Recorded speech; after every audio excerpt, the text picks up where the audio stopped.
Tonight we are going to follow a discovery that should have been a triumph.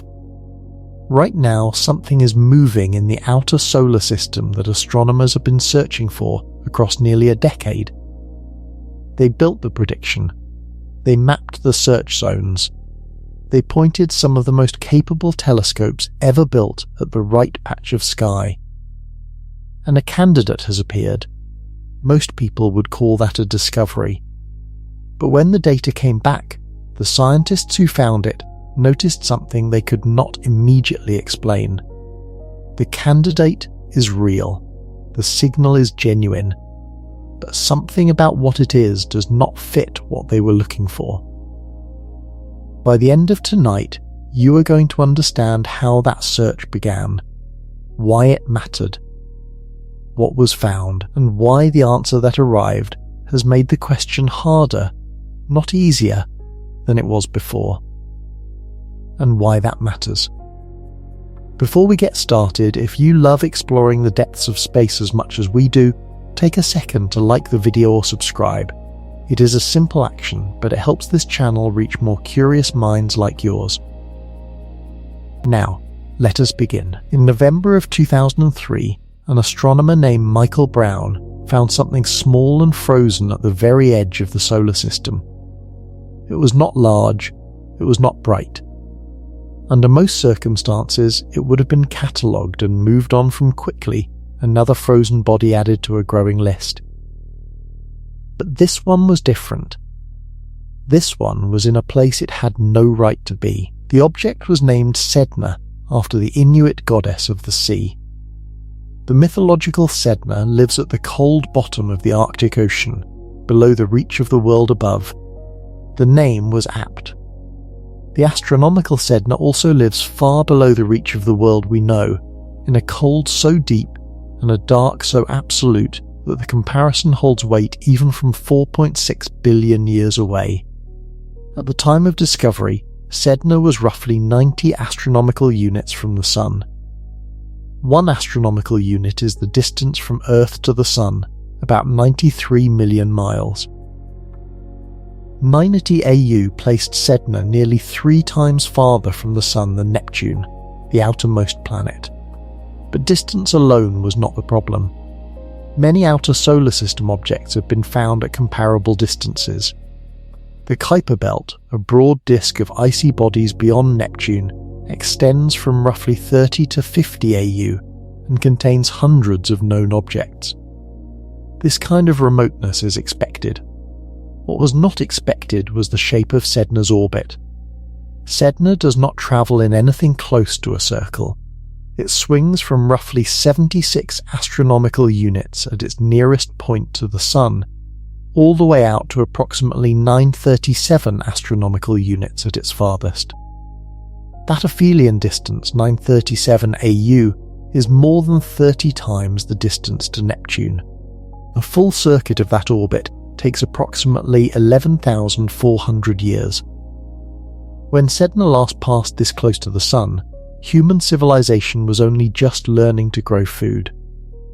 The cities of Mesopotamia had not been built. The pyramids of Egypt were more than 5,000 years in the future. And Sedna was already out there, circling in the cold, on the same path it still travels today. The orbital period alone would be striking for any solar system body. But the perihelion distance is what made Sedna scientifically extraordinary. 76 AU at closest approach means Sedna never comes anywhere near the major planets. It never swings inside the Kuiper Belt. It never crosses Neptune's orbit. It enters the inner solar system only in the loosest gravitational sense, and then immediately retreats to distances that put it entirely beyond the reach of anything we previously mapped. And this is the core of the problem. Neptune is the great sculptor of the outer solar system. Its gravity has shaped the orbits of countless smaller bodies in the region beyond it. The Kuiper Belt itself exists in its current form largely because Neptune migrated outward early in the solar system's history, sweeping icy bodies into resonances and scattering others to more extreme orbits. When astronomers find an object in the Kuiper belt on a stretched orbit, they can usually trace the cause to a gravitational interaction with Neptune at some point in the past. Neptune throws things. That is what it does. But Sedna is too far for Neptune to have thrown. For Neptune's gravity to scatter an object outward to a perihelion of 76 AU, the encounter would have to be physically unrealistic. The math does not work. Neptune's gravitational influence is strong enough to toss objects into the scattered disk, placing them on orbits that reach out to 100-200, even 300 AU at their most distant points, while still coming back relatively close to the Sun at perihelion. Sedna's perihelion is the problem. The 76 AU minimum distance means it was never close enough to Neptune for Neptune to have placed it there. No known planet can account for Sedna's current orbit. That sentence carries weight that is easy to underestimate. The solar system has 8 planets, several hundred known moons, hundreds of thousands of catalogued minor bodies, and billions of comets in the Oort cloud. We have mapped this system in enough detail to account for the gravitational history of almost everything in it. Sedna sits outside that accounting. Its orbit is an anomaly in the most literal sense. It falls outside the explanatory reach of the known solar system. Sedna sat there, patient and frozen, in an orbit that nothing in the known solar system had put it in, and nobody could explain it. The first attempts to explain Sedna focused on what astronomers already knew was out there. One early idea involved a passing star. In the early solar system, the Sun did not exist in isolation. It formed inside a stellar nursery, a dense cluster of young stars, all born from the same giant cloud of gas and dust.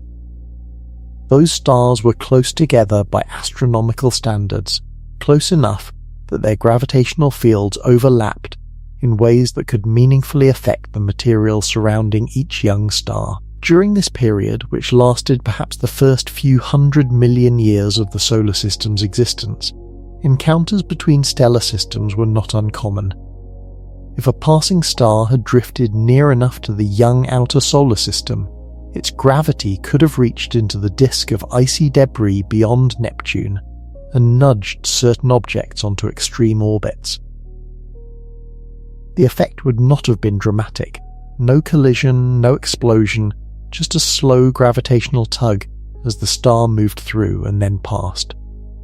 But that tug, applied at the right moment to an object at the right distance, could have lifted its perihelion far from the Sun, pulling it away from Neptune's reach forever. The mathematics of this scenario are coherent. Teams led by Scott Kenyon at the Harvard-Smithsonian Center for Astrophysics and Brian Bromley have worked out specific geometries that would produce Sedna-like orbits through stellar encounters. The problem is that this explanation, while physically possible, cannot be tested against Sedna alone. A stellar encounter happened, if it happened, more than 4 billion years ago.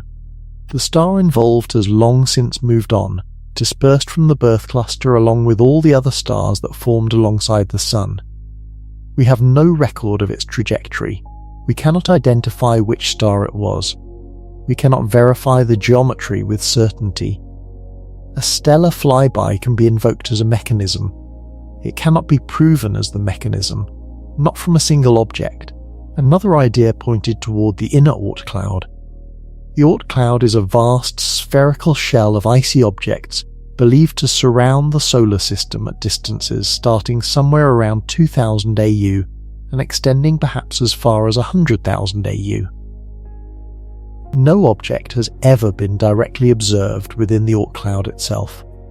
We infer its existence from the behavior of long-period comets, which arrive from random directions at intervals of thousands of years and require a source reservoir distributed in all directions above and below the plane of the solar system.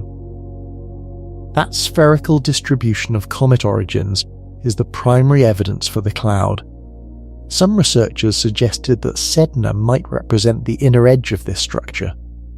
perhaps there exists a region between the Kuiper belt and the main Oort cloud, sometimes called the inner Oort cloud or the Hills cloud, populated by objects scattered outward by the early giant planets, but not carried to the full Oort cloud distances.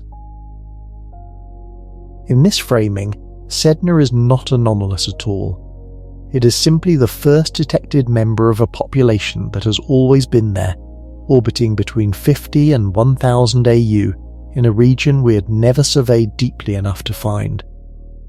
This explanation has the virtue of not requiring anything exotic. No undiscovered planets. No passing stars. Just a natural extension of known processes, producing a population of objects in a zone we had not yet characterized. Jack Hills, the astronomer who first modelled the inner region of the Oort cloud in detail, predicted that a reservoir of objects should exist in the zone between the scattered disk and the main cloud. In his model, this reservoir would be populated by objects that were scattered outward by Neptune early in the solar system's history, but failed to reach the velocities needed to enter the true Oort cloud. Sedna's orbit, in this framing, was within the range of what this inner cloud model predicted. The problem was that no other objects had been found there to confirm that the population was real rather than theoretical. But it raised its own questions. If this population exists, where are the other members? A large population between 50 and 1000 AU should contain many objects detectable by surveys of the era. At the time Sedna was found, no other objects had been detected in that zone. Either the population was much smaller than inner Oort cloud models predicted, or the surveys had not yet gone deep enough to find them, or Sedna was something different from what the model described. The essential problem remained unchanged. One object in one impossible location is a puzzle, possibly a coincidence, possibly a relic of something unique and unrepeatable. To distinguish between those possibilities, the field needed more examples. It needed other objects occupying similarly inexplicable orbits, objects that could either confirm a pattern or show that Sedna was alone. What the field needed was not a better theory, it needed more data. More objects. And over the next decade, it got them. 9 years after Sedna, a second object appeared in the same forbidden zone. In 2014, astronomers Scott Shepard of the Carnegie Institution for Science and Chad Trujillo of the Gemini Observatory published the discovery of 2012 VP, a body informally nicknamed Biden, a reference to the VP in its designation. Like Sedna, it was a small frozen world in the outer solar system. Its perihelion, the closest point in its orbit to the Sun, sat at roughly 80 astronomical units. Like Sedna, that perihelion distance placed it entirely beyond Neptune's capacity to scatter it there. Like Sedna, no process involving the known planets could satisfactorily explain its current orbital state. Two objects, both in the same region that should be almost unreachable, both with perihelions too far for Neptune, both without explanation. But what Shepard and Trujillo noticed was not just the second object, it was the relationship between the two. When they looked at the orbital geometry of Sedna and 2012 VP, alongside several other objects that had been detected at more moderate extreme distances, they noticed that the orbits were not pointing in random directions. A particular orbital parameter called the argument of perihelion, which describes the orientation of an object's closest approach to the Sun relative to a reference direction, was showing a clustering tendency. Multiple objects appeared to have their perihelion points clustered within a similar range of directions. This requires some care to understand. Imagine the solar system as a vast three-dimensional space. Each object orbiting the Sun traces out an ellipse.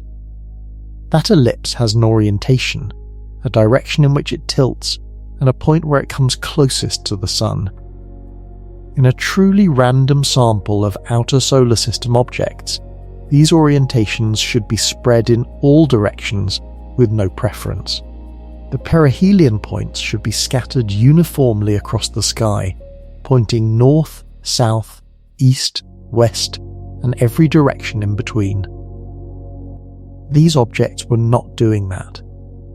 Several of them, at very different distances and with very different orbital shapes, were having their closest solar approach from roughly the same part of space. Their perihelion arguments were clustering in a way that random processes would not be expected to produce.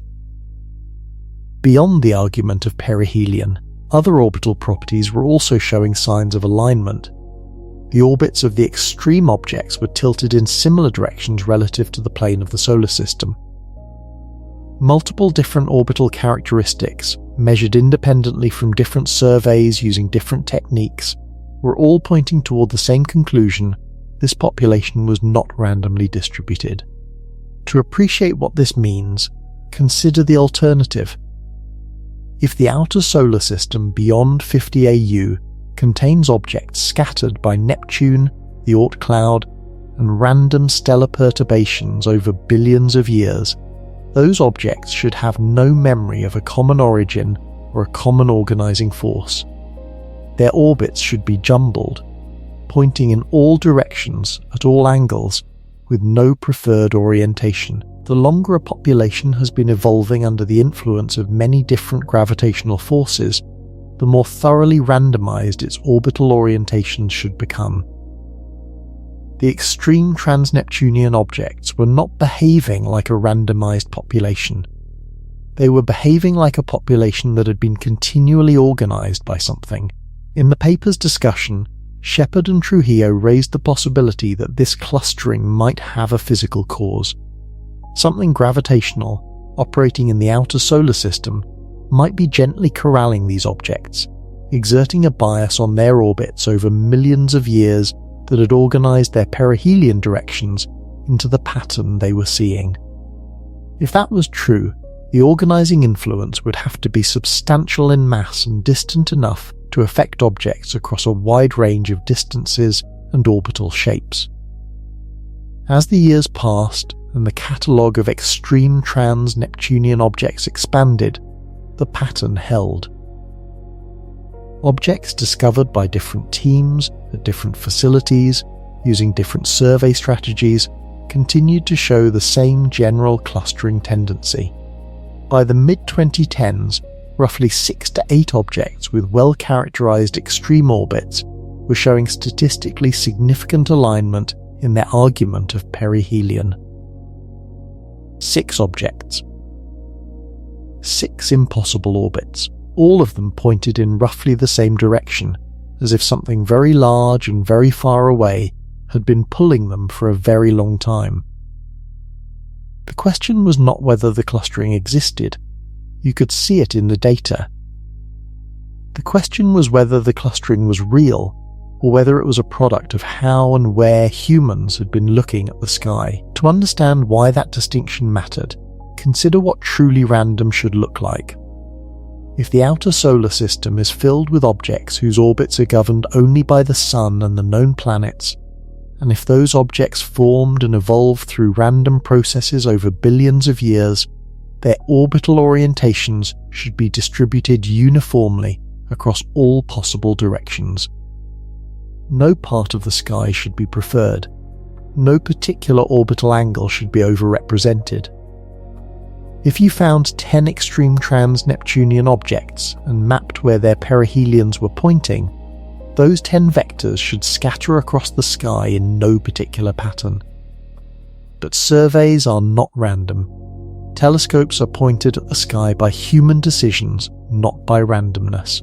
They favour certain regions, the parts of sky most accessible from a given observatory, the parts closest to the ecliptic where solar system objects are most commonly found, the parts that do not conflict with moonlight or seasonal observing constraints. An object can only be discovered if a telescope was pointed at the right part of sky at the right time with sufficient depth to detect it. If the available surveys happen to look preferentially in certain directions, and if extreme trans-Neptunian objects are discovered only in those directions, then the orbital orientations of the discovered objects might appear to cluster simply because discovery was concentrated in certain regions, not because the orbits themselves are genuinely aligned. This is observational bias, and it is a known risk in any survey-based field. Konstantin Batygin and Michael Brown addressed this concern systematically when they published their analysis in the Astronomical Journal in January 2016. They compiled the available extreme trans-Neptunian objects, assessed the likely observational biases in how each had been found, and asked whether the clustering could be explained as a bias artifact. Their statistical analysis produced a probability estimate. The probability that the clustering of the 6 most distant, best characterized objects occurred by chance in an unbiased sample was approximately 0.007%. To translate that number into something more intuitive, if you ran this configuration 15,000 times with completely random orbital orientations, you would expect to see clustering this strong by pure chance in roughly one of those trials. That does not mean the clustering is real. Improbable things do happen. There are thousands of astronomical papers published each year, and not every low probability pattern that appears in data reflects an underlying physical reality. Researchers who study many datasets inevitably find apparent patterns that turn out to be statistical noise. But 0.007% is improbable enough to demand a specific explanation, either a genuine physical cause or a documented source of bias strong enough to produce this apparent signal. Batygin and Brown argued that the known observational biases in the available surveys were not severe enough to account for the full degree of clustering. Their conclusion was that a physical cause was more plausible than chance or bias alone. The method Batygin and Brown used to assess observational bias was itself careful. They modelled the detection properties of the surveys that had found each of the 6 extreme objects, simulating what fraction of possible orbits each survey would have been sensitive to. For each actual orbit in the sample, they asked what range of orbital angles would have been detectable given the survey that found it. This allowed them to estimate how large a bias effect would be needed to produce the apparent clustering artificially. Their conclusion was that the required bias was substantially larger than the known survey biases could plausibly generate. Others were not convinced, and their skepticism was legitimate and carefully reasoned. The clustering probability depended on which objects were included in the sample and how the bias corrections were applied. Different reasonable choices produced different probability estimates. The 0.007% figure was not a consensus number. The debate was set. The clustering was either a real signal of something gravitational in the outer solar system, or it was a sophisticated statistical artifact. Both positions were defensible. Both had serious researchers behind them. The clustering was not conclusive, but it was not dismissible either, and 2 astronomers in Pasadena decided to take it seriously. Konstantin Batygin was 29 years old when he sat down to work out what kind of object could produce the clustering in the data. He and Michael Brown had spent months on the observational and statistical side of the problem, compiling objects, assessing biases, and running the probability analysis that had produced the 0.007% figure. What they turned to next was dynamics. If a single unseen body in the outer solar system was responsible for the clustering, what exactly would that body have to be?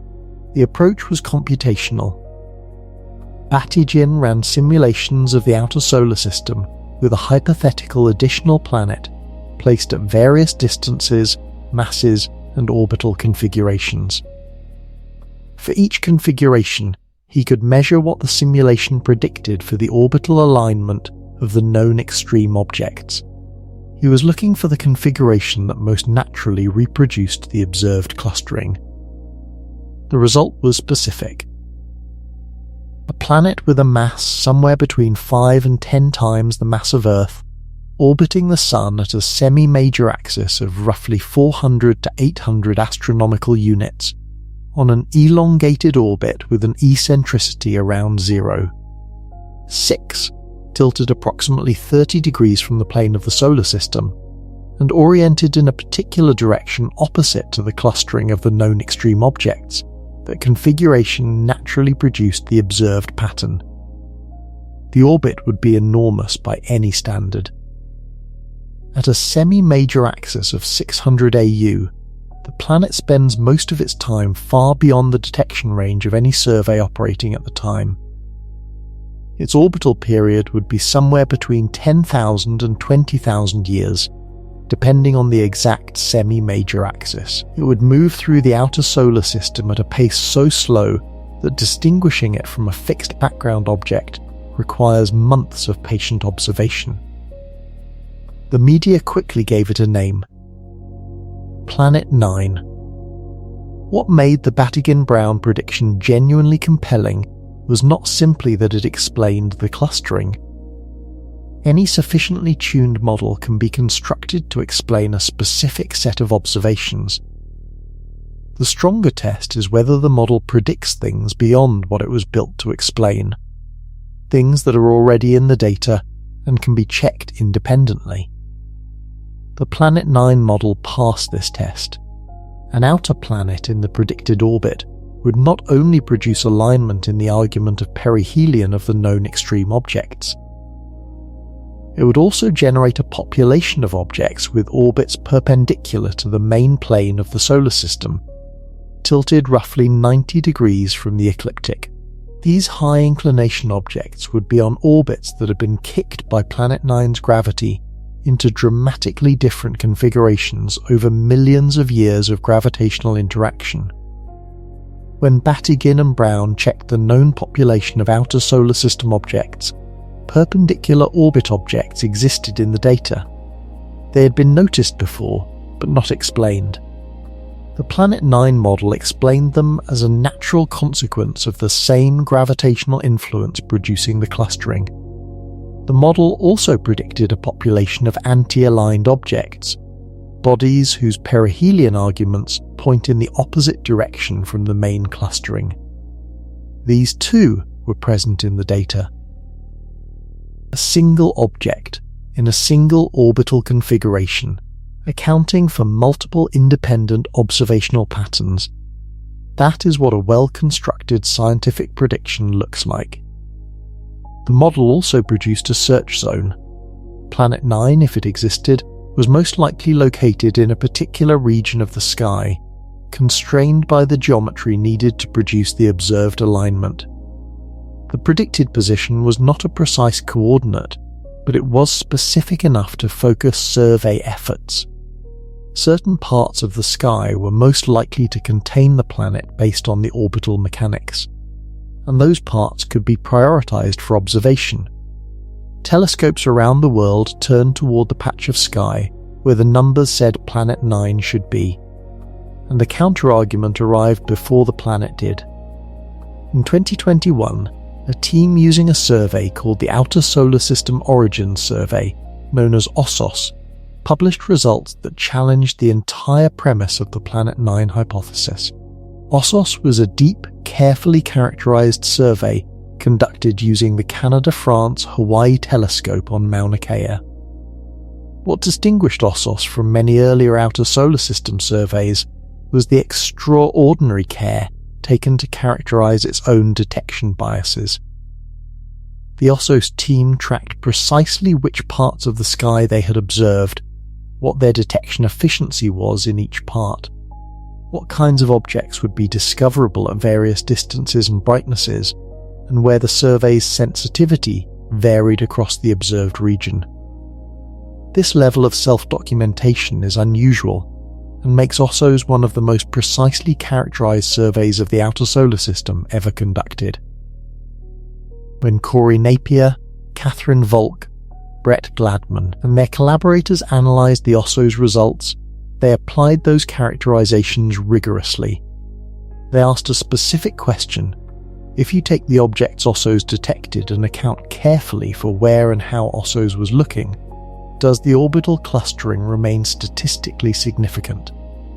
The answer was that the clustering weakened substantially. When the survey biases were corrected for, the OSSO's discoveries did not show the same strong alignment in argument of perihelion that the earlier analyses had identified.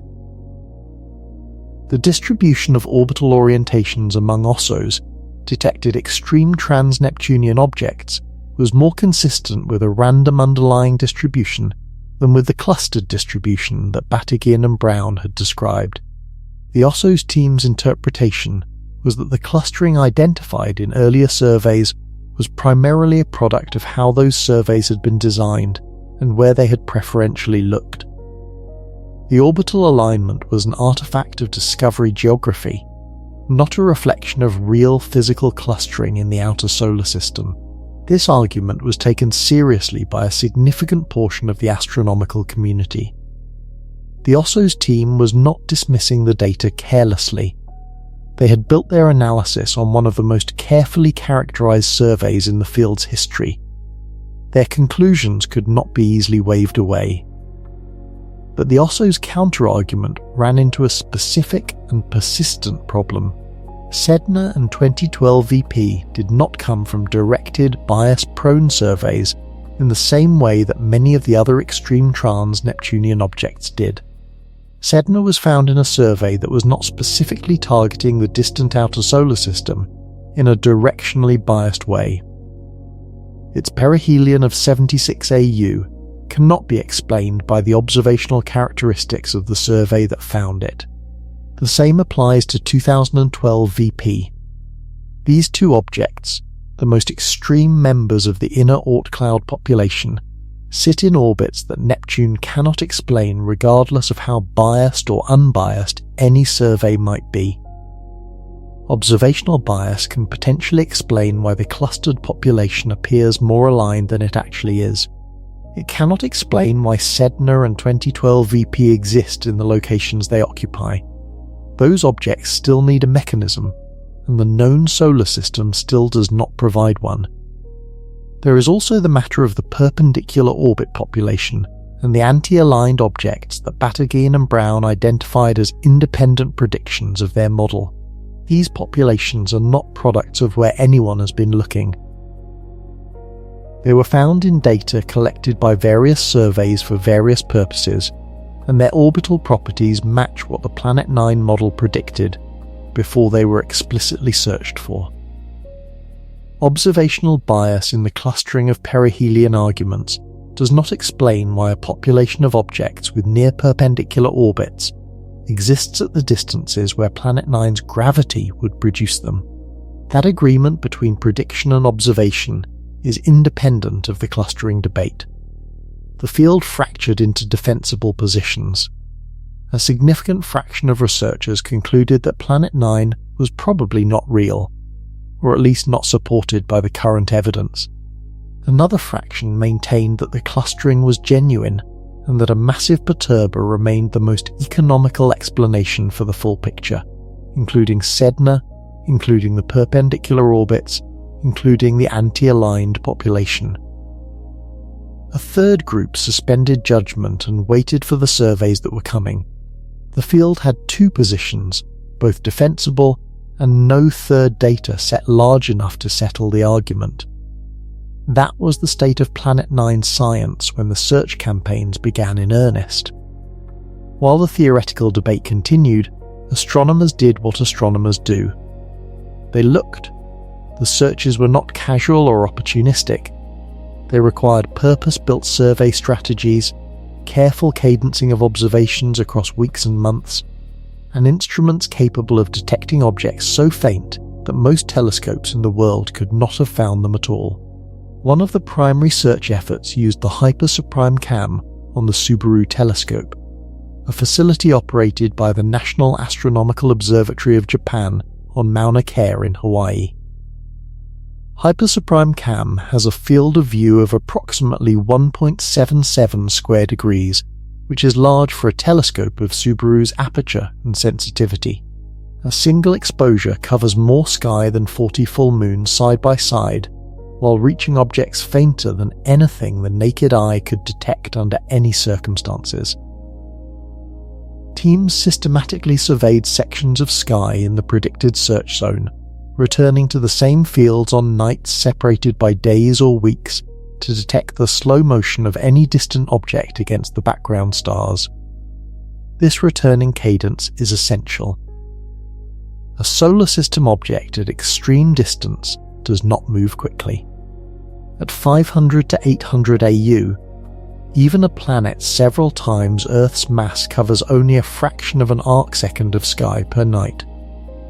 Against the static background of distant stars, that motion is detectable over time, but only if the same patch of sky is imaged repeatedly and the positions of all point sources are compared carefully across the observation sequence. A single night of data is not enough. The search requires patience built into the observing strategy. Other efforts used the dark energy camera, mounted on the Victor M. Blanco telescope at Cerro Tololo Inter-American Observatory in Chile. DE-CAM was built for a different primary purpose, mapping dark energy through the distribution of distant galaxies, but its wide field of view and its southern location made it useful for outer solar system searches in sky regions not accessible from Hawaii. Pan-STARRS, operating 2 telescope systems on Halikal on Maui, contributed through its broad sky coverage. Pan-STARRS surveys a larger fraction of the sky than the targeted deep campaigns, which makes it useful for detecting moving objects across a wider range of distances, even if its sensitivity for very faint targets at extreme distances is more limited than the deeper focused instruments. These campaigns ran across multiple years. Observing seasons came and went. The predicted search zone was covered in sections. Multiple teams at multiple facilities were contributing data. The community awareness that this was the best planned, most carefully targeted search for a major solar system object since the search for Pluto a century earlier was not lost on the researchers involved. There was also a coordination challenge built into the search that is easy to overlook. Planet 9 is predicted to be on an extremely elongated orbit, which means different parts of its predicted path correspond to very different distances from the Sun. At perihelion, the planet might be as close as 200 to 300 AU. At aphelion, it might be 1000 AU or more. An object that is twice as far is not twice as hard to detect. It is 4 times as hard to detect in reflected light, because of the inverse square law applied twice, once for the outgoing sunlight and once for the reflected light returning to us. Searching the same zone to the depth needed to detect Planet 9 at aphelion requires 4 times the exposure time as searching to detect it at perihelion. The survey strategy must account for this variable. Not all parts of the predicted orbit are equally hard to search. The teams prioritized the regions where the planet was most likely to be detectable, which often meant the regions closest to perihelion in the predicted orbital configuration. These are also the regions where the planet moves fastest, making its motion over weeks most apparent. The trade-off is that if Planet 9 is currently near aphelion, the prioritized search zones would be looking in the wrong area entirely. The planet could be in an unsearched region at its greatest distance from the Sun, barely moving and barely detectable. The absence that accumulated in the search zones was itself informative. Every region of sky surveyed to a given depth without finding a planet mass object placed constraints on where Planet 9 could be and what its properties could be. Non-detection narrows the parameter space. If Planet 9 existed with a certain mass and reflectivity, and if it were located in the surveyed zones, it would have been found. The fact that it was not found in those zones meant it was either in a different part of the sky, or fainter than expected, or both. Years passed, the sky was covered in sections, and Planet 9 was not in any of them. Which raised a harder question. Could something that large actually hide this well? The problem is not that our telescopes are not good enough. The problem is that Planet 9, if it exists, is not where light goes. To understand why finding a planet at 500 to 800 AU is so much harder than finding planets closer to the Sun, it helps to think carefully about how we have found everything else. Most planets, both in our solar system and in others, are found through reflected sunlight. The Sun produces light. That light travels outward at 186,000 miles per second, reaching various distances in calculable times. At Earth's distance, 1 AU, light from the Sun arrives in about 8 minutes. At Neptune's distance, 30 AU, light takes about 4 hours. At 600 AU, the predicted semi-major axis for Planet 9, light from the Sun takes about 3.5 days to arrive. When sunlight reaches a planet, some fraction of it reflects back toward us. We detect that reflected fraction with our telescopes. The fraction that returns depends on the planet's size, its surface reflectivity, and most critically, the geometry. Both the outbound and the return passage are separated by vast distance. The brightness we detect falls off as the square of the distance from us, compounded by the square of the distance from the Sun. At 600 AU, sunlight has travelled 600 times farther than it travels to reach Earth. The inverse square law means the intensity of sunlight at 600 AU is 360, 000 times weaker than the sunlight arriving at our planet. Whatever Planet 9 reflects back toward us starts from that already diminished source and must then travel another 600 AU to reach our telescopes. The resulting brightness we detect is extraordinarily faint, roughly 1 trillion times fainter than what we see from the nearest stars, and far beyond what the human eye could perceive under any conditions. There is an alternative method. Everything with a temperature above absolute zero radiates energy as thermal infrared light. A planet, even a cold one, holds residual warmth from its formation and from the slow decay of radioactive elements in its interior. At 500 to 800 AU, a planet with several times Earth's mass would have a surface temperature somewhere around 30 to 50 Kelvin, just a few dozen degrees above absolute zero. At those temperatures, the peak thermal emission falls in the far infrared at wavelengths of roughly 60 to 100 micrometers. Ground-based telescopes cannot easily observe at those wavelengths, because the Earth's own atmosphere absorbs and emits infrared radiation that overwhelms the signal from distant objects. Space-based infrared observatories can reach these wavelengths, but the ones available for this purpose have limited sensitivity and resolution for point sources at extreme distances. To understand how faint this signal is, consider that the WISE Space Telescope, one of the most sensitive all-sky infrared surveys ever conducted, searched explicitly for objects in the outer solar system when researchers realized it might be sensitive to Planet 9's thermal emission. The WISE data was reanalyzed multiple times by different teams looking for the slow-moving infrared point source that would portray an outer solar system planet. Nothing matching Planet 9's predicted properties was found in the WISE data. This does not rule out the planet. WISE operated at wavelengths and sensitivities that might miss a sufficiently distant or cold object, but it demonstrated that the thermal detection approach, even with space-based instruments, is not straightforward for this particular target. The motion problem compounds everything else. A planet at 600 AU moves very slowly relative to the background stars. Its angular velocity across the sky, measured in arcseconds per year, is small enough that distinguishing it from a fixed background object requires observing the same field across months and tracking the position change with precision.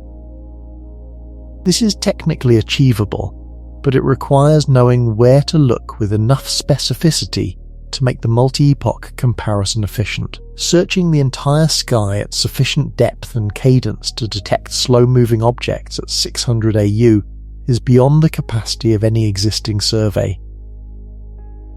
And there is one more complication that makes the situation particularly difficult. Planet 9 in the Batygin-Brown model is on a highly elongated orbit with an eccentricity around 0.6. At its predicted semi-major axis of 400 to 800 AU, an eccentricity of 0.6 means the planet spends much of its time near aphelion, the far end of its orbit. At aphelion, Planet 9 would be at its greatest distance from the Sun, perhaps 1000 to 1200 AU. At that distance, it is coldest, slowest moving, and reflecting the least sunlight. The most challenging detection scenario, the one where the planet is hardest to find, is also the one where the planet spends the largest fraction of its orbital period. A world that far out is not dark in the way a room is dark when the lights go off. It is dark in the way space is dark, fundamentally, absolutely, and without exception.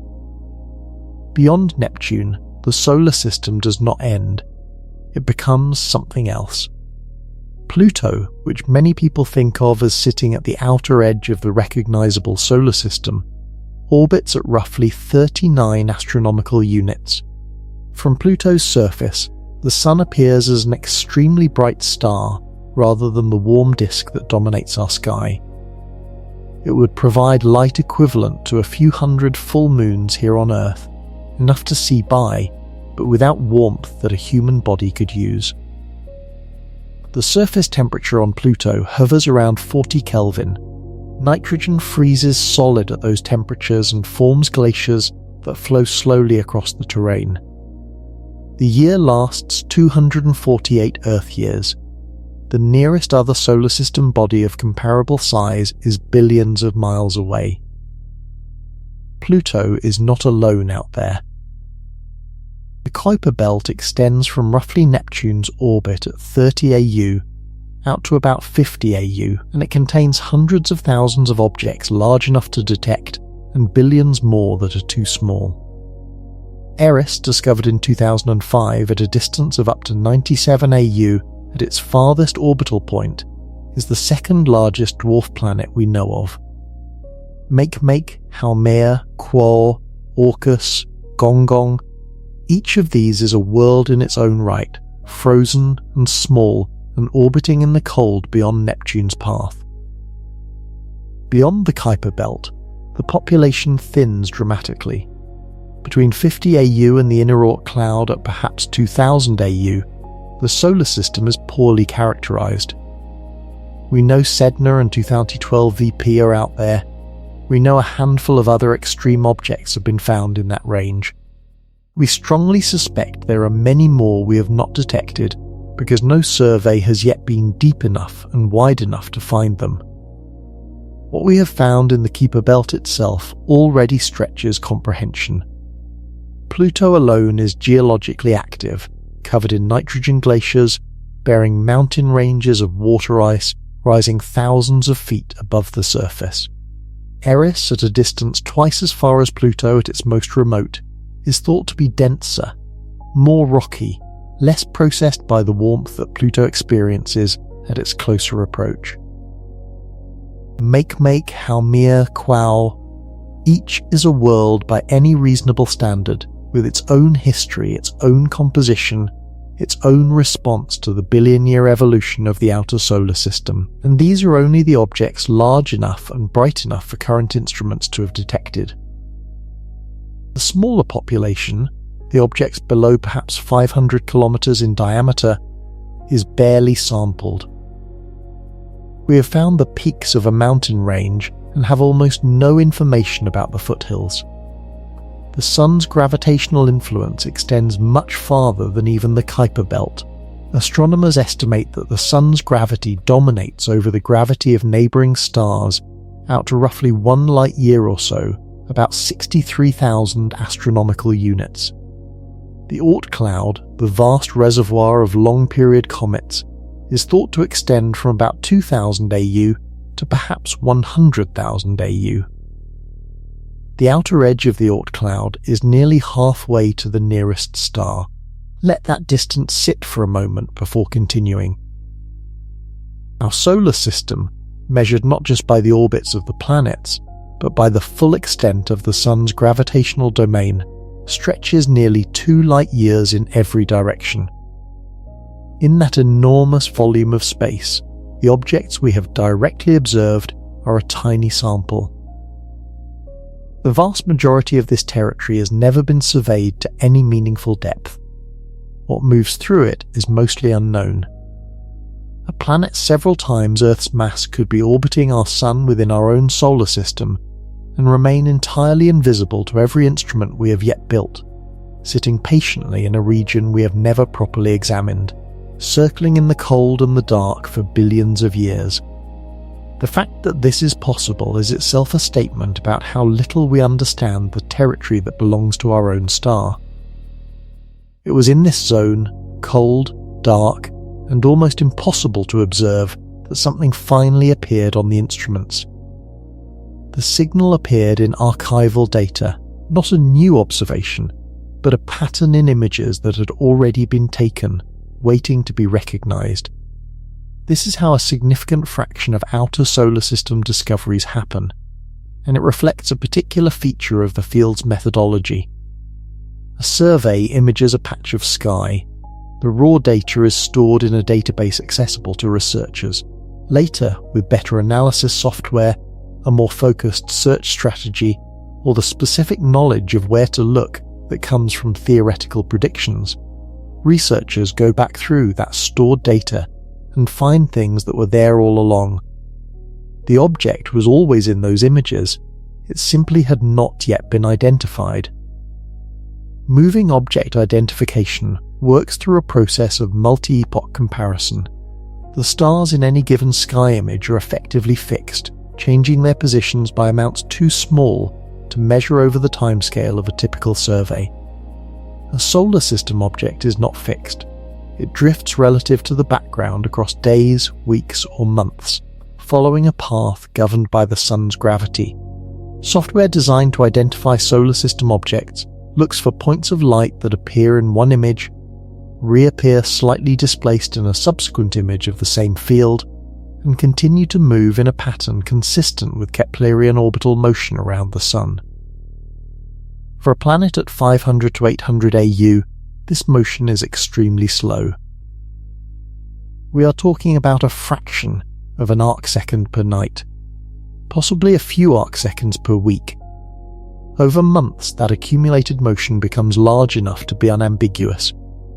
But over a single observing session, the object barely moves at all. Identifying it requires careful comparison of multiple exposures taken at different times, ideally well separated in time to make the motion clearly distinguishable from positional measurement errors. The challenge of false positives adds another layer of difficulty. The outer solar system is not empty.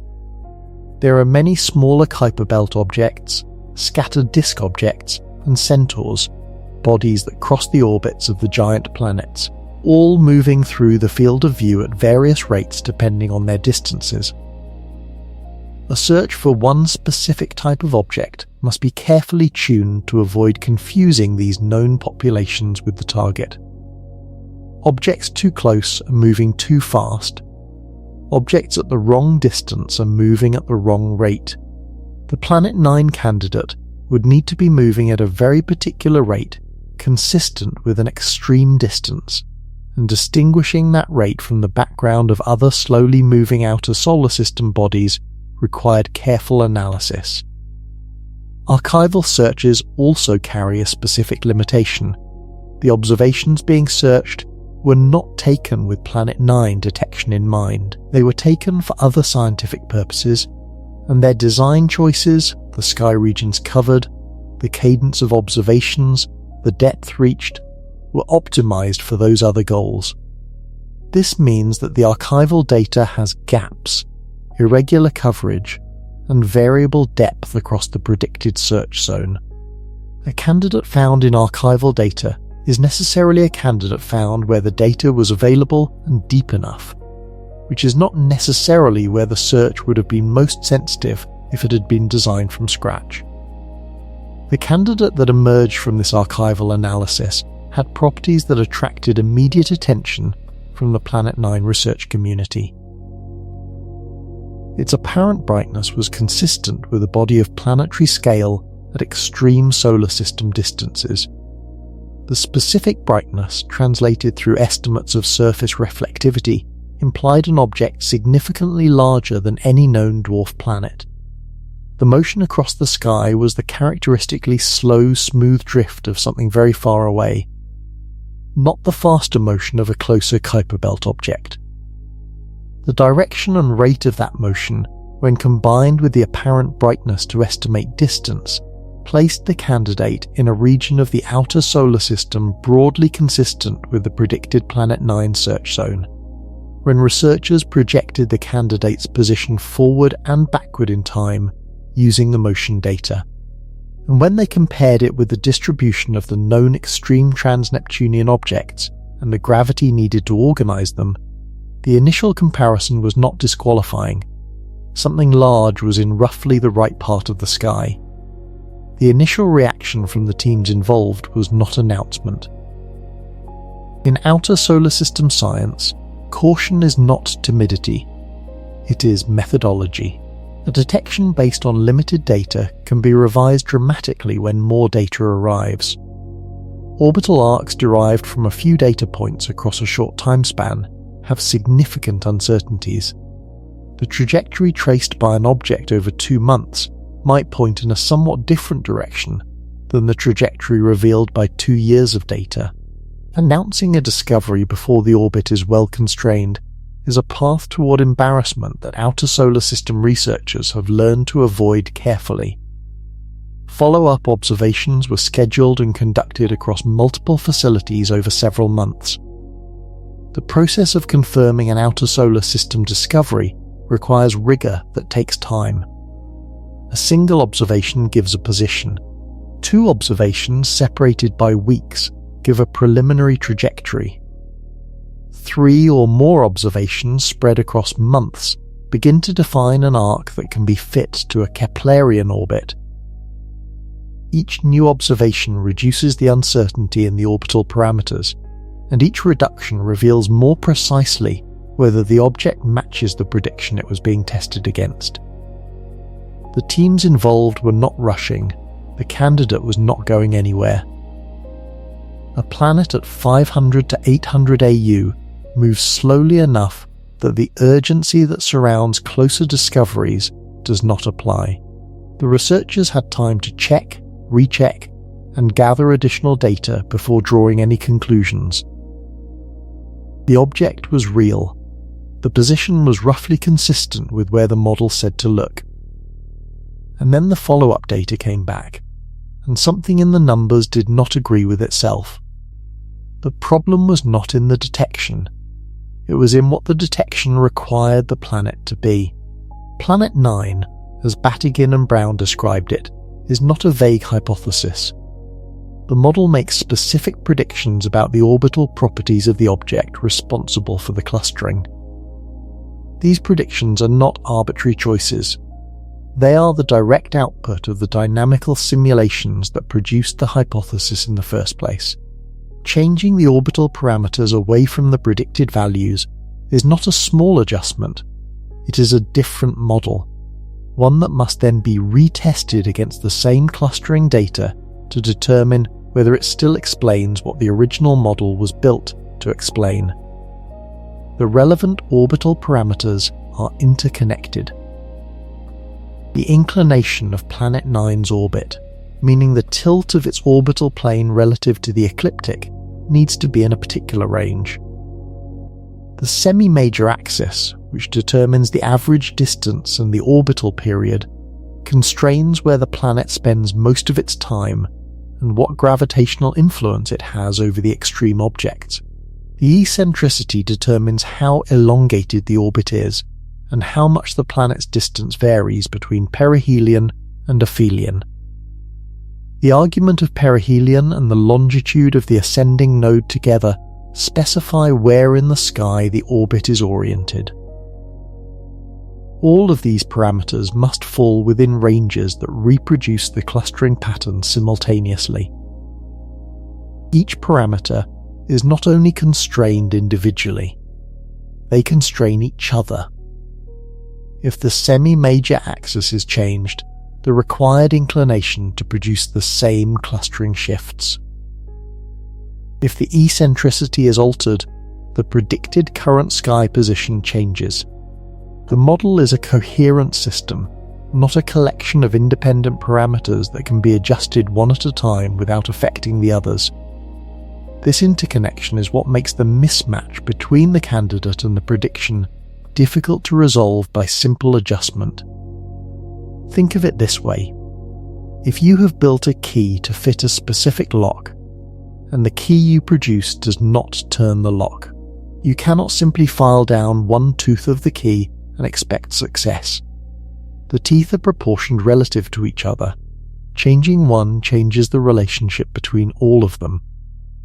You may need to reconsider the design of the key entirely, and if you do that, you need to go back to the measurements of the lock and start again. When the candidate object's preliminary orbital parameters were derived from the follow-up observation data, the picture became uncomfortable.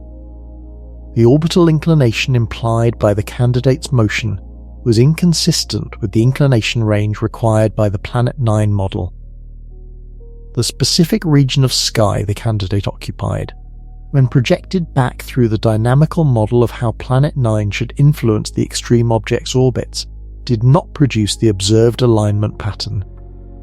The mass implied by the object's brightness and estimated distance, combined with its derived orbital geometry, suggested a configuration that would not shepherd the extreme trans-Neptunian objects into the observed clustering. A single mismatch parameter could be accommodated by the uncertainty in preliminary orbital solutions. The orbital arc was short. The measurements had error bars. It would not be unusual for a parameter derived from a few months of data to shift when more observations arrived. But the mismatch was not in one parameter. Multiple properties of the candidate simultaneously pointed in a direction inconsistent with the Planet 9 model. The deviations were coherent, meaning they were all pulling the candidate away from the predicted configuration in a consistent direction rather than scattering randomly around the predicted values. Random measurement errors produce scatter. Systematic inconsistency produces coherent deviation. There is a precise way to state what this means scientifically. You cannot simultaneously fit the orbital clustering of the known extreme trans-Neptunian objects and the candidate's observed properties with a single planet. The parameters required to produce the clustering point to one orbital configuration, the parameters implied by the candidate, point to a different one. These two configurations are not close enough to each other that the difference could plausibly be attributed to the uncertainty in the candidate's preliminary orbit. The Planet 9 research teams, to their credit, did not dismiss the candidate and did not claim it as confirmation.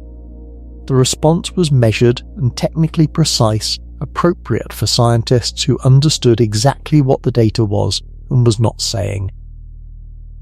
The candidate was real. Its orbital determination was preliminary. The inconsistency was significant, but not yet definitive.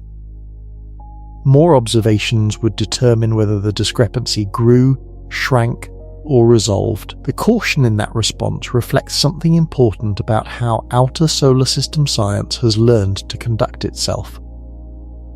The history of claims about objects beyond Neptune includes more than a few preliminary detections that did not survive follow-up, and more than a few predicted objects that turned out not to exist as described. The field has developed a healthy institutional wariness toward announcement before confirmation and toward revision before retraction. That wariness serves the science even when it slows the public narrative. What the mismatch between the candidate and the Planet 9 model does not mean is that Planet 9 definitely does not exist. It means that if this candidate is associated with the outer solar system's gravitational anomaly, the nature of that association is not simple. The anomaly is real.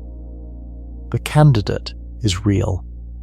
Whether they are connected in the way the hypothesis predicts is the question that remains. The clustering said one thing, the candidate said another. They could not both be right about the same planet. The simplest explanation was that someone had made a measurement error. That is always the first thing to check. Orbital parameters derived from short arcs of observation are genuinely uncertain. A few months of data constrains an orbit only roughly, and preliminary solutions can shift substantially when a longer arc of observations is accumulated over subsequent years. The history of outer solar system astronomy includes examples of objects whose preliminary orbits placed them in one dynamical class and whose refined orbits placed them in a different one entirely. It is not unreasonable to ask whether the inconsistency between the candidate and the Planet 9 model might simply be a consequence of insufficient data. But this is precisely where the mismatch becomes harder to attribute to ordinary orbital uncertainty than it initially appears. The candidate's properties that conflict with the Planet 9 prediction do not come from one instrument or one observation night. The follow-up observations used multiple facilities operated independently, with independent reduction pipelines and independent estimates of measurement quality. The brightness was measured independently by multiple instruments. The positional data was cross-checked across different telescopes.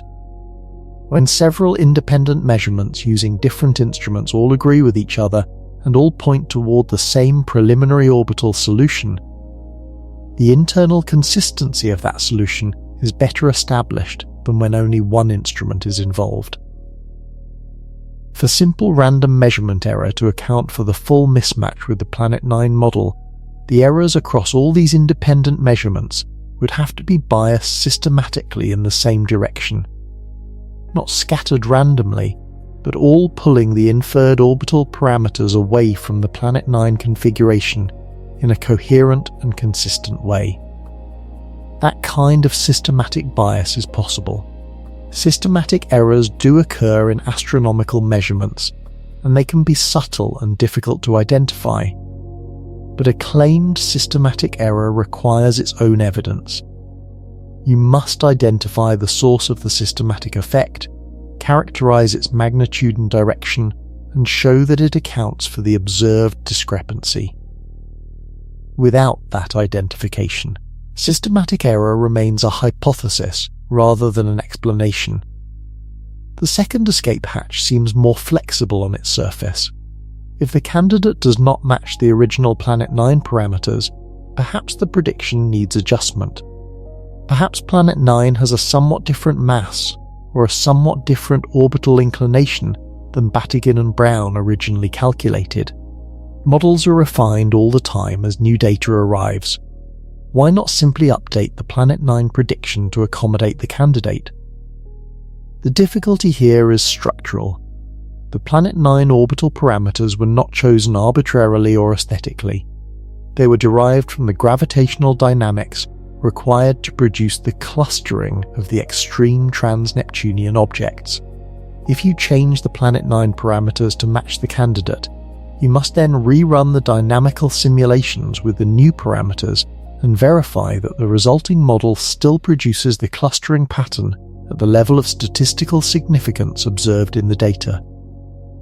When researchers attempted this, fitting a Planet 9 configuration to the candidate's implied orbital properties, the resulting model did not reproduce the extreme trans-Neptunian object, clustering as cleanly or as strongly as the original parameterization did. This is not a small failure. The entire scientific motivation for Planet 9 rests on the clustering. A proposed planet that cannot account for the clustering is not a refined version of the Planet 9 hypothesis.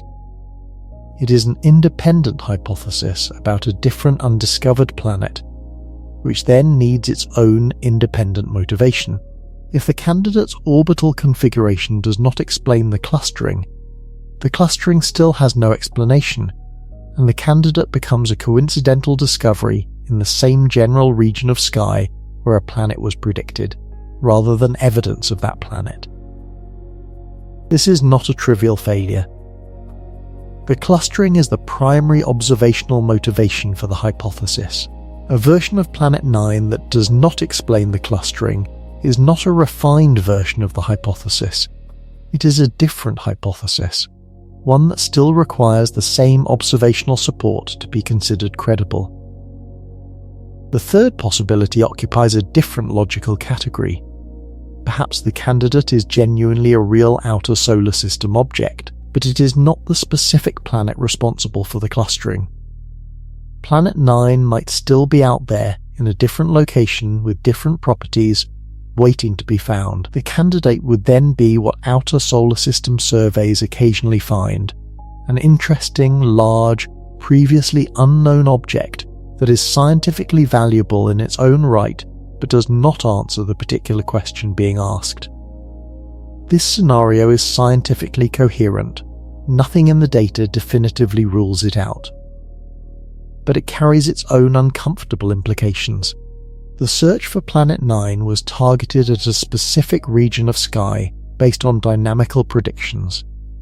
Finding a large, distant object in that region, but not the one being sought, raises the question of how likely that coincidence actually is. The outer solar system is vast. The fraction of sky covered by the predicted Planet 9 zone is small relative to the whole. Encountering a major new object in precisely the region of the search, but one that is not the search target, requires the region to be unexpectedly rich in large objects, which itself would be a significant finding requiring explanation. Neither of those answers is clean. The solar system was not born alone. When the Sun formed, roughly 4.6 billion years ago, it did so within a stellar nursery shared with hundreds or thousands of sibling stars, all condensing from the same giant molecular cloud of gas and dust. These were not well-separated objects. In the early stages of formation, the stars were packed tightly enough that gravitational interactions between neighbouring stellar systems were routine. The disks of material surrounding each young star, from which planets would eventually form, overlapped at their edges in some cases. Passing stars disturbed the orbits of material in nearby protoplanetary disks. The early solar system was not the quiet, isolated place it is now. For perhaps the first 100 million years of the solar system's existence, other stars were near enough that their gravity was not negligible in the outer disk. This was the era during which the stellar flyby hypothesis proposes that Sedna's orbit could have been sculpted. The mechanism is straightforward. A star passing within roughly a light-year of the young Sun, at the right speed and trajectory, would exert a gravitational tug on icy bodies in the outer disk. For bodies already at large distances from the Sun, orbiting slowly and weakly bound to their parent star, that external tug could meaningfully alter their orbits. Perihelions could be raised outward, away from the Sun, placing objects in orbits that Neptune could never subsequently reach. The object that once circled at a manageable distance from the Sun would be nudged into the deeper outer solar system and stay there. The mathematics of this process have been worked out in detail by several groups. Kenyon, Bromley, Morbidelli, Leveson, and others have run simulations of stellar flyby events during the Sun's cluster phase, and found that objects like Sedna can be produced naturally in this way. Under the right conditions, a flyby can place objects on orbits with perihelions in the 50 to 100 AU range, which is exactly where Sedna and 2012 VP are found. There is something worth pausing on in this picture. The Sun was not always the isolated, quiet star it is now. In its youth it lived in a crowded neighbourhood, surrounded by siblings that have since dispersed across the galaxy over billions of years. Some of those stars are now hundreds of light years away. Some may have travelled even farther, to other arms of the Milky Way entirely. Whatever influence they had on the early solar system is now written only in the orbits of the objects they perturbed. Orbits that have been quietly preserving the memory of those early encounters ever since. This is one of the things that makes outer solar system science compelling even apart from the Planet 9 question. The objects we find out there are not just scientific targets. They are records of the solar system's history, physical archives of forces and encounters that shaped this system in its first 100 million years and can no longer be directly observed in any other way. Sedna's impossible orbit is a document. Reading it correctly requires understanding what conditions prevailed when it was written, but producing two specific objects with specific orbits from a single historical event requires a particular geometry. And producing the coherent clustering pattern across a broader population of extreme trans-Neptunian objects is significantly harder. A stellar flyby is a one-time event. It happened, if it happened at all, more than 4 billion years ago, and then the perturbing star left the neighbourhood forever. The gravitational influence it exerted at that moment was real, but the subsequent evolution of the affected objects over billions of years was governed by the Sun and the known planets, not by any continuing external force. For the clustering pattern in the argument of perihelion to persist from the moment of the flyby to the present day, the orbits of the affected objects would have to have been largely undisturbed over 4 billion years, or any subsequent disturbances would have to have cancelled out in a way that preserved the original alignment. Dynamicists who have modelled this process find that the alignment is difficult to maintain over billion-year timescales without a continuing gravitational influence. Interactions with Neptune and Jupiter, encounters with passing stars in the general field, and the slow accumulation of gravitational perturbations from many directions all tend to scramble the memory of a single ancient event over geological time. A passing star could have shaped some of what we see, but it could not have written the full pattern. Something else, or something additional, was required. In 2020, two physicists at Durham University asked a question that most astronomers had not considered. What if Planet 9 is not a planet? Jakob Scholz and James Unwin published a paper in monthly notices of the Royal Astronomical Society letters, in which they examined whether the gravitational anomaly in the outer solar system might be caused not by a rock and ice planet, but by a primordial black hole. The proposal was not made as speculation or as a thought experiment. It was a genuine scientific hypothesis, examined with the mathematical rigour that any serious proposal deserves. Primordial black holes are a theoretical class of object that has no confirmed observational counterpart, though their existence is permitted by the physics of the early universe. In the extreme conditions that prevailed in the first fractions of a second after the Big Bang, quantum fluctuations in the density of energy and matter produced regions where the local density was high enough to exceed the conditions required for gravitational collapse. In principle, these regions could collapse directly into black holes without the intermediate step of a stellar life cycle. The resulting objects would be relics of the universe's earliest moments, carrying mass anywhere from far below that of Earth to potentially much larger depending on the specifics of the density fluctuations that produced them.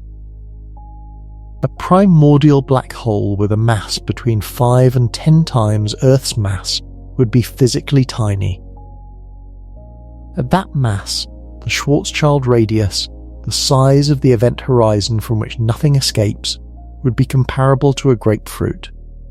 A grapefruit-sized object invisible to all direct observation, orbiting our Sun at several hundred AU, but its gravitational influence would be indistinguishable from that of a planet of the same mass. Gravity does not care about the size or nature of the source. A 5 Earth mass black hole at 600 AU produces exactly the same tidal effects on the orbits of distant trans-Neptunian objects as a 5 Earth mass planet at 600 AU. The clustering pattern, the perpendicular orbit population, the anti-aligned objects, all of these would be generated by the black hole just as naturally as they would be generated by a planet. The second thread of Schultz and Unwin's argument came from a completely different direction of observation. They noted that a survey of gravitational microlensing events had detected a handful of anomalous events consistent with compact objects of roughly planetary mass in the outer solar system region.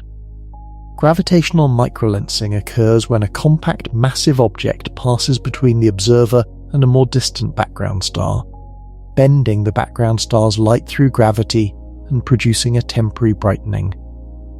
The brightness curve of that event carries information about the mass of the lensing object. The anomalous events the survey had detected were consistent with objects of a few Earth masses or less, drifting through the outer regions of the solar system. The connection between the Planet 9 hypothesis and these microlensing anomalies is not direct. The microlensing events were detected by the Optical Gravitational Lensing Experiment Survey, known as OGLE, which monitors background stars in the galactic plane for brightness variations caused by intervening compact objects. The objects responsible for the anomalous events are not necessarily in the outer solar system. They could be anywhere along the line of sight between OGLE and the background stars. Schultz and Unwin argued that a subset of these events was more consistent with objects in the solar system's vicinity than with objects in the background of the galactic plane, but this interpretation was not universally accepted. Individually, neither the Planet 9 orbital clustering nor the microlensing anomalies constitute strong evidence for a primordial black hole. Together, Schultz and Unwin argued, they form a suggestive pattern worth examining. The challenge that makes the hypothesis both intriguing and frustrating is detection. A primordial black hole of planetary mass does not emit significant radiation at any wavelength that current instruments are built to detect.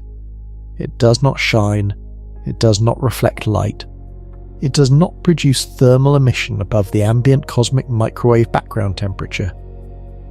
The only viable detection method is gravitational microlensing, watching for the specific pattern of brightness variation that occurs when the black hole passes in front of a background star. This method cannot be pointed at a specific target. It requires monitoring vast numbers of background stars continuously over long periods and waiting for the microlensing event to happen. The probability of the black hole aligning with a specific background star from Earth's perspective is very small, and that alignment cannot be predicted or scheduled. A black hole would explain the gravitational fingerprint, but it would also mean we share a solar system with something we do not yet understand how to find. The third possibility requires no new object at all, just a great many small ones. In 2016, Anne-Marie Madigan of the University of Colorado Boulder and Michael McCourt of the University of California Santa Barbara published a paper describing a phenomenon they called inclination instability. The concept rests on well-understood physics, but applies it to a scenario that had not previously been examined carefully in the context of the outer solar system. When a large number of gravitationally interacting objects share similar orbital planes and similar distances from a central mass, their mutual gravitational interactions can amplify small perturbations in a coherent direction. The system is not stable against these perturbations. Over time, the orbits of the objects rearrange themselves collectively, developing a preferred orientation that was not present in the initial conditions. The process is an emergent property of the population as a whole, driven not by any single dominant gravitational source, but by the combined gravitational field of all the members. Applied to the outer solar system, the hypothesis runs as follows. If the region beyond 50 AU contains a substantial population of icy bodies whose total mass adds up to roughly 10 Earth masses or more, the collective gravitational field of that population might be sufficient to drive the kind of orbital clustering observed in the extreme trans-Neptunian objects. The alignment of their argument of perihelion would not be the fingerprint of a single hidden planet. It would be the emergent behaviour of an entire hidden population of smaller objects, each one too faint to detect individually with current surveys, but collectively exerting a gravitational influence equivalent to a planetary mass. The total mass required for this mechanism to work is one of the key uncertainties. We know the outer solar system contains more material than we have detected. Every deep survey of the Kuiper Belt and beyond has found that the faint end of the size distribution is poorly characterized. The objects we have found are the largest, brightest members of a population that almost certainly extends to much smaller sizes. Whether the total mass of the undetected population reaches 10 Earth masses or more is genuinely unknown. Some models suggest it is possible. Others consider it unlikely given what we know about how the outer solar system formed and evolved. There is a second layer of uncertainty built into the hypothesis. Even if the mechanism is physically real, the timescale over which it operates may be longer than the age of the solar system in some orbital configurations. The inclination instability requires many orbits for the gravitational perturbations to accumulate to observational significance. Whether the current outer solar system has had enough time for this process to produce the observed pattern depends on parameters that are not well constrained. What makes the disk self-gravity hypothesis most unsettling is the implication it carries for the search strategy. Every survey designed to find Planet 9 has been optimized to detect one large, bright, slowly moving point of light at extreme distance. That is the signature of a planet. A diffuse population of smaller objects scattered across an enormous volume of space does not produce that kind of signature. Individual members of such a population would appear as faint, slow moving points, not distinguishable from Planet 9 in any individual detection. But the population as a whole, generating no concentrated signal, would be missed entirely by any search designed to find a single dominant object. Madigan and subsequent researchers who have explored inclination instability have pointed out that the signature of a self-gravitating disk might actually be detectable in the statistics of the future outer solar system catalogue, rather than in any individual detection. If Rubin discovers enough extreme trans-Neptunian objects to characterize the distribution statistically, the specific pattern of orbital inclinations, eccentricities and clustering angles might distinguish between a disk population and a single perturbing planet. The two scenarios make somewhat different predictions about what the full population should look like, not just the few most extreme members. Enough data points might allow those predictions to be separated observationally. This is a more patient approach than searching for a planet. It requires not a discovery, but a characterization. A statistical portrait of the outer solar system drawn from hundreds of objects rather than the handful we currently have. It is the kind of science that Rubin is uniquely positioned to enable if the survey runs long enough and goes deep enough to find the objects needed. If this hypothesis is correct, then the decades of searching for Planet 9 have been looking for the wrong kind of thing in the right general direction. The gravitational fingerprint is real. The conclusion drawn from it may not be. 3 explanations. A planet that does not fit its own prediction. A black hole that no instrument currently built can detect. and a population of objects we have not yet seen. The field was waiting for the one survey powerful enough to make any of them impossible to defend. The Vera Rubin Observatory was not built for Planet 9. But Planet 9 may be what it is most famous for finding, or not finding. Construction of the Rubin Observatory on Cerro Pachón in Chile was completed in the early 2020s, with first light and scientific commissioning arriving in 2024 and 2025. The facility's primary scientific program is the Legacy Survey of Space and Time, known as LEST.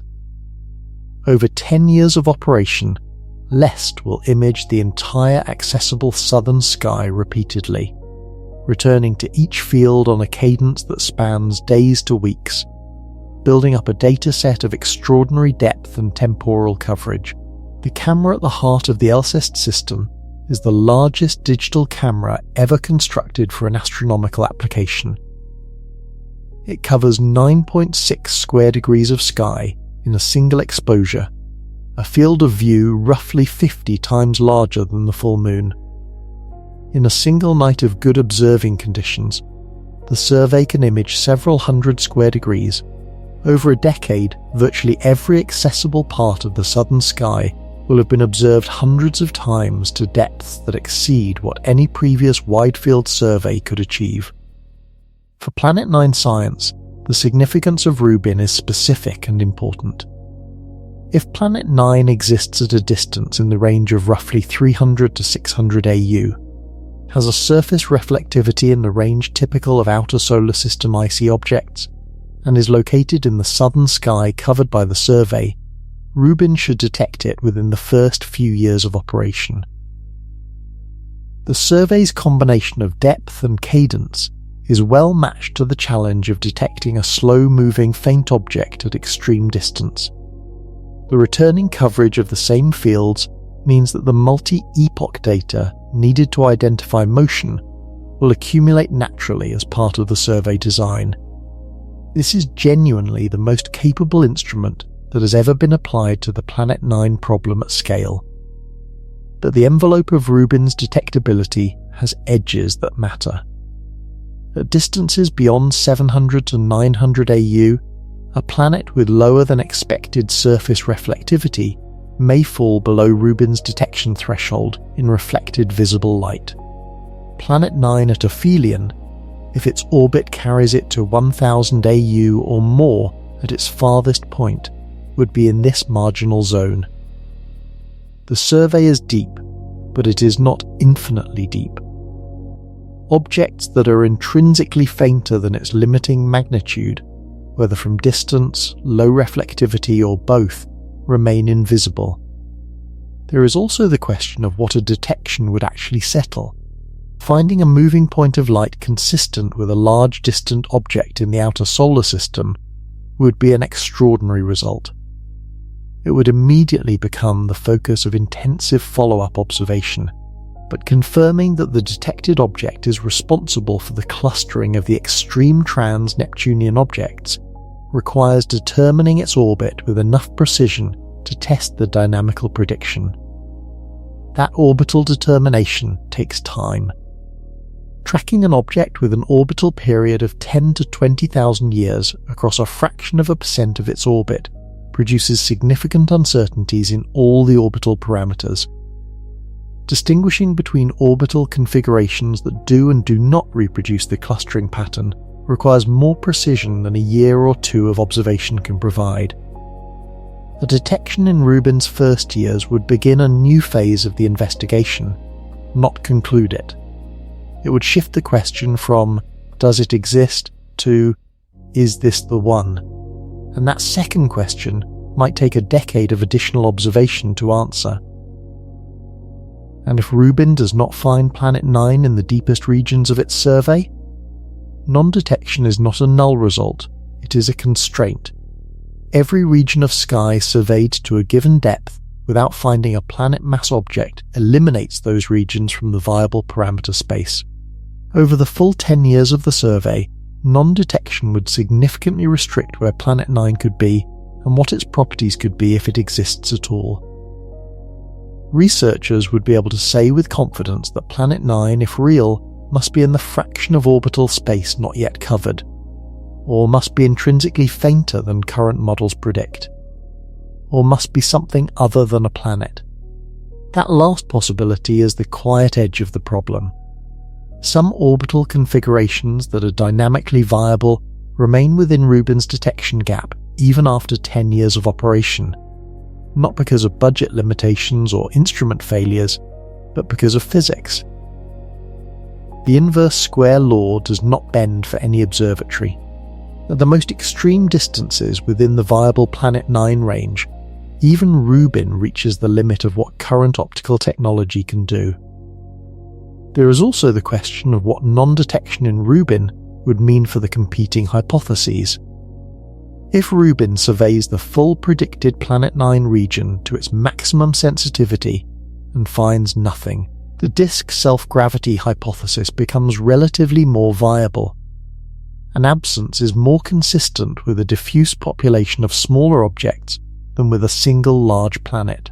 The black hole hypothesis, on the other hand, would be unaffected by non-detection at optical wavelengths, since a primordial black hole of planetary mass emits no light that Rubin could detect regardless of how deep the survey goes.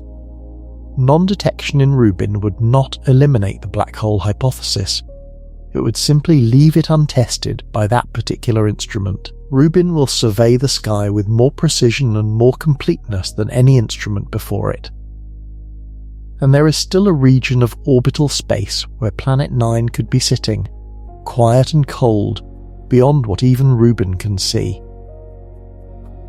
There is a particular kind of discomfort that comes from following a question carefully and arriving at a place that is genuinely unresolved. It is not the discomfort of ignorance, of having asked a question without putting in the work to answer it. The researchers who have spent years on the Planet 9 problem are among the most technically skilled practitioners in contemporary astronomy. The surveys that have been conducted represent the best available tools applied with extraordinary care. The theoretical framework is sophisticated, grounded in well-tested gravitational physics, and tested against multiple independent observational datasets. And the answer is still not clear.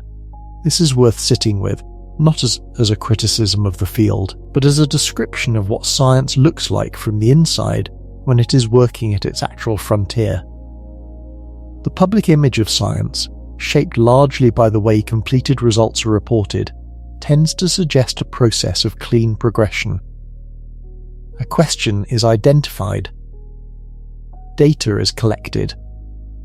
Analysis is performed. A discovery is announced. The question is answered. Each episode has a beginning, a middle, and a resolution. Uncertainty, if it appears at all in the public account, is usually a brief interlude before the answer arrives. The Planet 9 story does not have that shape.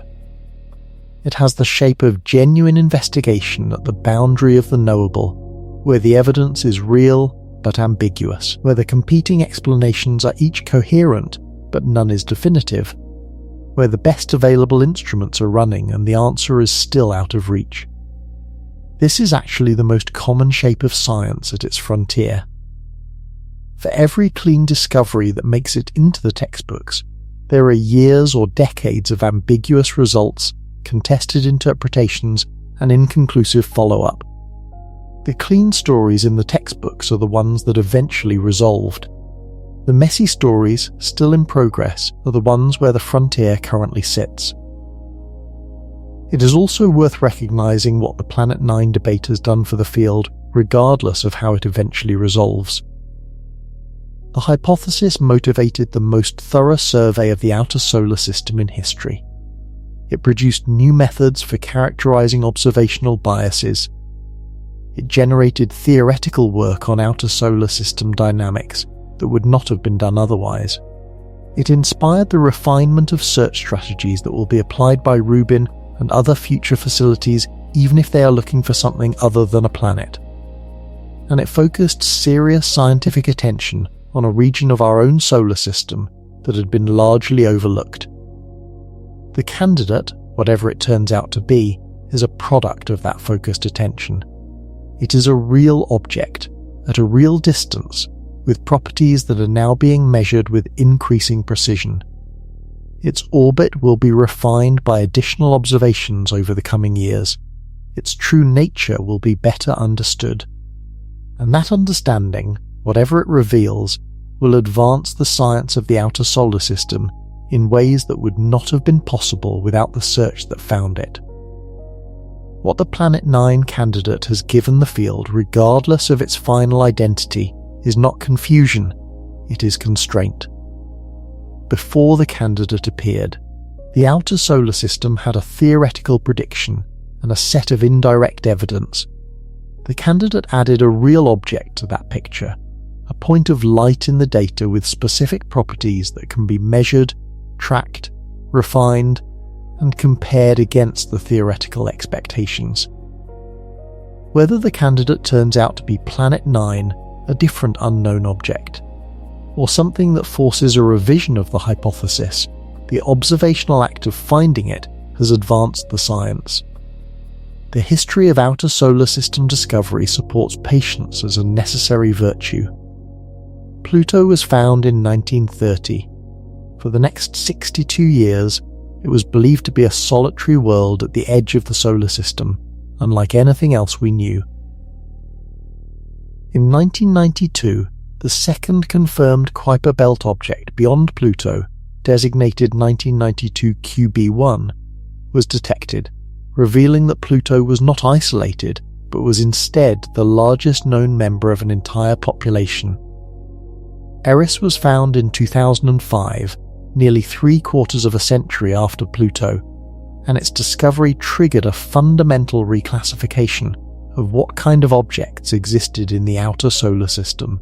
Sedna appeared in 2003 and remained unexplained for over 2 decades. Each of these discoveries required better instruments, better analysis tools, and accumulated patience. Each one took longer to appear than the excitement of the previous discovery had suggested it should. The outer solar system does not yield its secrets quickly. It is very large, its objects are very faint, and the distances involved impose fundamental limits on the speed at which observational science can advance. The fact that a candidate has appeared, that it is real and measurable, that it creates a specific scientific puzzle rather than a vague impression. This is science functioning as it should, at the boundary of what is currently knowable. It is gathering evidence in the place where the evidence is hardest to gather, and finding that the boundary is not quite where it appeared to be. 20 years ago, an astronomer found one small frozen world in an impossible orbit and could not explain it. We still cannot fully explain it. But the shape of our ignorance has changed. We know more precisely what we do not know. Sedna is still out there. It is moving now, in the slow curve of its 11,400-year orbit, drawing away from the Sun on its long path outward toward the aphelion it will not reach for thousands of years. The instruments that found it are still operating. The researchers who named it are still working. But Sedna itself is indifferent to all of that. It moves at the pace its orbit requires, and that pace is geological, not human. By the time Sedna reaches its farthest point from the Sun, at roughly 937 astronomical units, the civilization that found it will be gone. Not retired, not transformed, gone. In the way that the civilizations of the ancient world are gone, leaving only traces in the archaeological record that later peoples interpret imperfectly. Whatever comes after us will not remember Michael Brown. The year 2003 will be as remote from them as the construction of the first permanent settlements is remote from us, and Sedna will still be moving, still following the path that something set it on billions of years ago. That is the timescale on which the outer solar system operates. We found Sedna because of what its orbit implied. The orbit was too extreme to have formed in place, too distant for Neptune to have scattered it, too persistent and too specific to be dismissed as a coincidence. The orbit was a gravitational fingerprint. Something had pressed its influence into the shape of that path and left no other trace we could identify. And that fingerprint, followed with the tools of modern astronomy, led to more objects with similar fingerprints, and to a statistical pattern that demanded explanation, and to a theoretical prediction, and to a decade of searching, and to a candidate that appeared in the right part of the sky and did not quite fit. There is something worth noting about the scientists at the centre of this.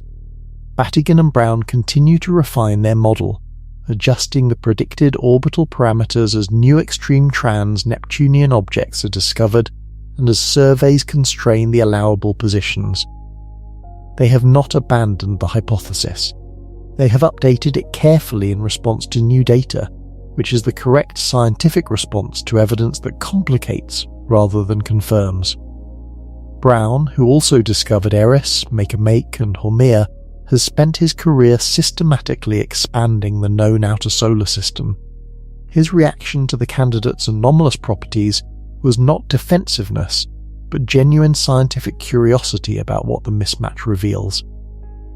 The researchers behind the OSSO survey have also continued their work, refining the bias corrections and extending the survey to fainter limiting magnitudes. The debate between the clustering is real camp and the clustering is bias camp has not ended. It has matured, with both sides producing more sophisticated analyses that narrow the range of interpretations. Science arguing with itself, carefully, over real evidence. The fingerprint is still there. Sedna's orbit has not changed. 2012 VP moves in its impossible path through the same forbidden zone. The other extreme trans-Neptunian objects continue along their aligned trajectories, pointing in the same direction they have always pointed, toward whatever organized them. The gravitational record of something's presence is written in the orbital mechanics of a dozen small frozen worlds, and it does not go away simply because the source has not yet been identified. What has changed is our position in the investigation. In 2003, we had a question and no framework. By 2016, we had a prediction and a search strategy. By the early 2020s, we had a candidate and a contradiction. By the mid-2020s, we have the beginning of the most capable survey ever brought to bear on the problem, and we do not yet know what it will find. The next few years are genuinely consequential for this question. Rubin will accumulate data. The candidate's orbit will be refined as more observations are added to its arc. Other searchers using next-generation facilities will add depth to the sky coverage in regions that current surveys cannot reach. The extreme trans-Neptunian object catalogue will grow as new surveys detect smaller and fainter objects in the outer solar system, adding more data points to the clustering analysis and either strengthening or weakening the statistical case for a physical cause. If the answer turns out to be that Planet 9 exists and the candidate is a different object, that is an extraordinary result in its own right.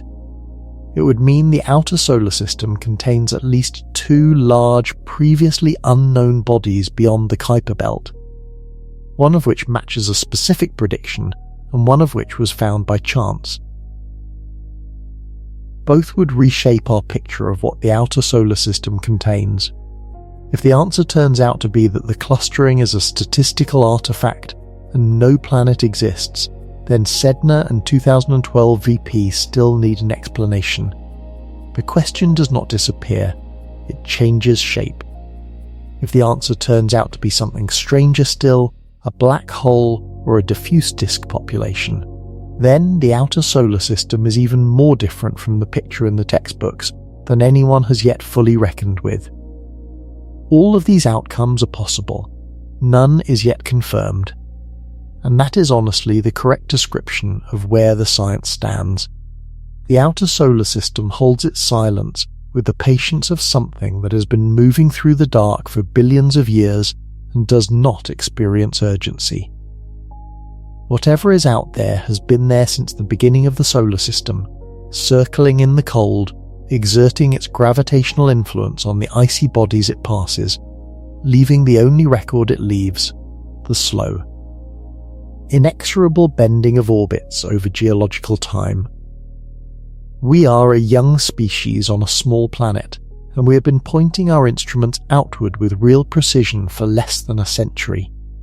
The science of the outer solar system is less than 30 years old in any meaningful sense.